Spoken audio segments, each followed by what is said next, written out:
የማነጋገሪያ ቁልፉን ተጭና ስልኩን አንስታ ሄሎ አለችው።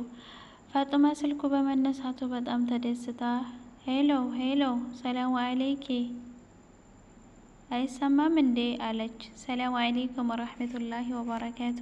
ውድ ቤተሰቦች እንዴት ናችሁ? ሰላም ከኔ ሰላም ነኝ አልሐምዱሊላህ። ክርስቲያን ወገኖቼ ሰላም ሰላም ብያለሁ። እንፋሎት እውነተኛ ታሪክ ክፍል 5። የማነጋገሪያ ቁልፉን ተጭና ስልኩን አንስታ ሄሎ አለችው። ፋጡማ ስልኩ በመነሳቱ በጣም ተደስታ ሄሎ ሄሎ ሰላም አለይኪ አይሰማም እንዴ አለች።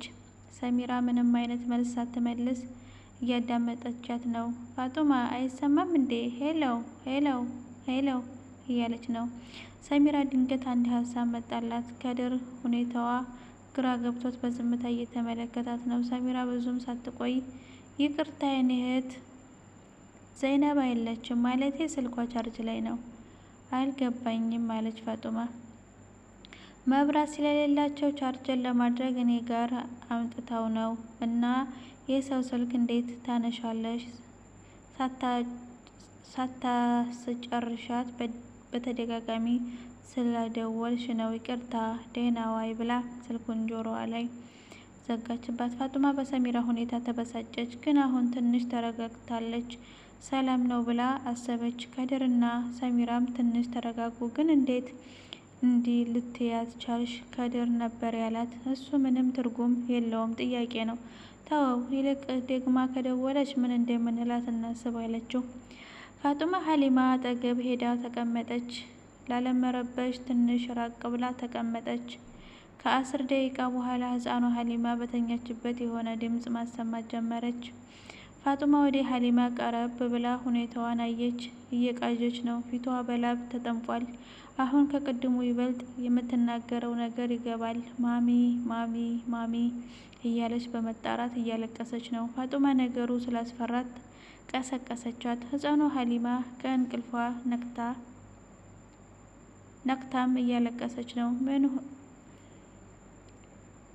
ምን ነው ሀሊማ፣ በህልምሽ ምን አይተሽ ነው? እስኪ ንገሪኝ እያለች ለማግባባት ሞከረች። ሀሊማም ከረጅም ዝምታ በኋላ ማሚ ብላ ዝም አለች። እናትሽ ብን ንገሪኝ የኔ ቆንጆ። ህፃኗ ሀሊማ ያየችውን ለመናገር ስትሞክር እናቷ እንደሞተች አስታወሰች። በድጋሚ አለቀሰች። በቃ ተይው አትንገሪኝ አለቻት። ሰዓቱ እየመሸ ነው። 11 ሰዓት ከ45 ሆኗል። የሀሊማ እናትና ወንድሟ እያለቀሱ ነው። ሰሚራ እንደምንም አባብላ ምግብ አብልታ አስተኛቻቸው። ያኔ ነበር ከድር ሀሊማን ያስታወሳት። ሰሙ ህፃን ሀሊማ እኮ እስካሁን አልመጣችም አላት። እውነትህን እኮ ነው፣ የት ሄዳ ነው አለችው። እስቲ ጓደኞቿ ጋር ሄጄ ልጠይቅ ብሎ ከቤት ወጣ። አብሯቸው የምትውላቸው ጓደኞቿ ጋር ሄዶ ቢፈልጋትም ሊያገኛት ስላልቻለ ወደ ቤቱ ተመለሰ። ሁኔታውን ለሰሚራ ነገራት። ሰዓቱ እየሄደ ነው። ምን ሆና ይሆን? የት ሄዳ ነው እያለ በመጨነቅ እየጠበቃት ነው። 4 ሰዓት ሆኗል፣ ግን አልመጣችም። በጣም ተጨንቋል። ድንገት ሰሚራ ተነስ አለችው። ምን ነው ትላለህ እንዴ? ሬሳውን የሆነ ቦታ እንውሰደው እንጂ። እሺ ብሏት ከተቀመጠበት ተነስቶ ወደ መኝታ ቤቱ አብረው ሄዱ። ሬሳውን እንደነገሩ በጨርቅ ጠቅልለው ለማንሳት ሲሞክሩ ከድር ጉልበቱ ከዳው። ከዘይነባ ጋር ያሳለፉት ምርጥ ጊዜያቶች ውል ብለው ታዩት። ድንገት እንባዎቹ ጉንጩ ላይ ዱብ ዱብ ማለት ጀመረ። ሰሚራ በአንድ ጊዜ ፊቷ ተቀያየረ። ለምንድን ነው እኔ ጨካኝ አንተ ደግሞ የዋህ እንዲሆንክ የምታስመስለው? ብላ ጮኸችበት። እሺ አላት ለማንሳት እየተዘጋጀ። መሸከም አቃታቸው። እንደምንም ታግለው ከቤት አወጡት። ከቤቱ ጀርባ ክፍት ቦታ ላይ የተወሰነ ከቆፈሩ በኋላ ሬሳውን አስቀመጡት።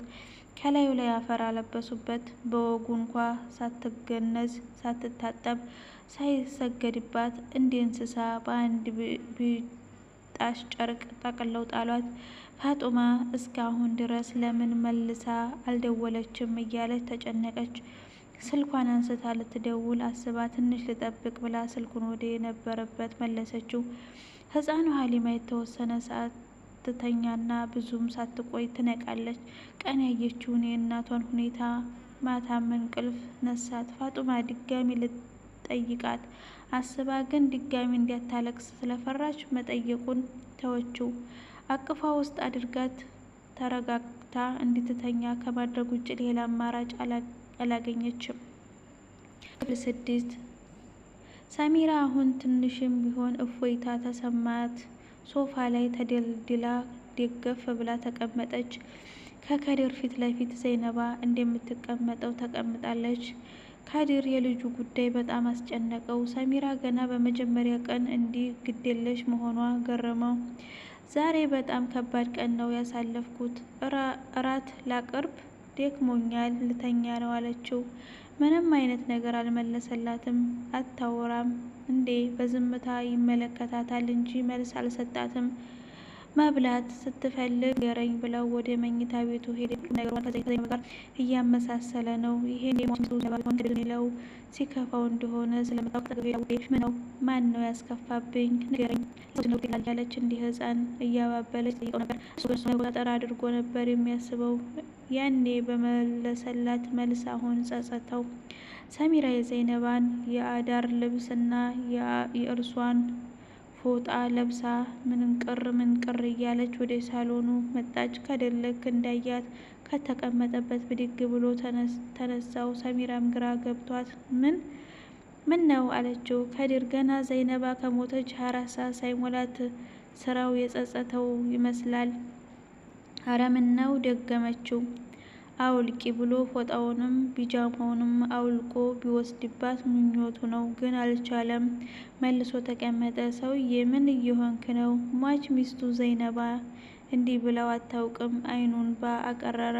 እሱም በተራው ወደ መኝታ ቤቱ ሄደ። ግን ሌላ ቀን ወደ መኝታ ቤቱ ሲገባ የሚያውድ ጥሩ መዓዛ ያለው የሚስቱ ሽቶ ዛሬ የለም። አልጋው ጫፍ ላይ ተቀመጠ። በፈገግታ የምትቀርበው ሚስቱ ዛሬ የለችም። መኝታ ቤቱ የተለቀቀ ቤት መስሏል። መጋዘን መስሏል። አልጋው ጫፍ ላይ ተቀምጦ ከልብ ተንሰቅስቆ አለቀሰ። ከዘይነባ ውጭ ማንም ሊረዳው እንደማይችል አሁን ነው የገባው። ግን ምን ያደርጋል? ይቅርታ ጠይቆ እንኳ ወደ ምትመለስበት ሀገር ራሱ ሸኛት። በእጅ ያለ ወርቅ አለ ያገሬ ሰው። ከድር ፊቱን ታጥቦ ተመለሰ። ሰሚራ እዛው እንዴት ተቀመጠች ናት። ቦታው ላይ ተመልሶ ተቀመጠ። ሰሚራ የጉሪጥ እያየችው ሰዓቱ እየሄደ እኮ ነው፣ እንተኛ እንጂ ያለች በሁኔታዋ በጣም ተበሳጨ። እንዲህ ይሆናል ብሎ አልጠበቀም ነበር። በጣም ደስተኛ እንደምታደርገው ነበር ስትነግረው የነበረው። ግን አሁን እንኳ ደስተኛ ለማድረግ እንደ ባል ራሱ ልታከብረው አልቻለችም። ልክ እንደ ታናሽ ወንድሟ ነው የምታናግረው። ድጋሚ ልታወራ ስትዘጋጅ ይበቃል፣ ዝም አልኩሽ እኮ ለምን አይገባሽም? መብላት ከፈለግሽም መተኛ ከፈለግሽም እንደዛው ብሏት አንገቱን ደፍቶ ማሰብ ጀመረ።